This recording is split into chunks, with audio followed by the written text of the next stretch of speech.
Ay, believers, alam nyo ba noong panahon na wala pang ballpen, itong balahibo at itong tinta ang ginagamit upang makasulat ng libro? Simple lang gawin to. Ito, tuturuan ko kayo. So, ito, meron tayong balahibo, cutter. Siyempre, mag-ingat tayo sa paghawak ng cutter. First, linisin natin ang mga balahibo malapit sa tip para mas madali siyang hawakan. Ayan. And then, syempre, the most important part, yung tip, try natin i-perfect yung pagkakat ng dulo. Ayan. Ayan. Tapos, bawasan lang natin ng konting-konti yung tip para mag-create siya ng ganyang shape.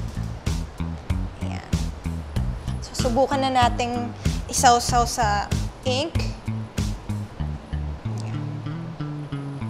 Alam nyo ba na ito ang ballpen na ginagamit dati ni Jose Rizal sa pagsusulat niya?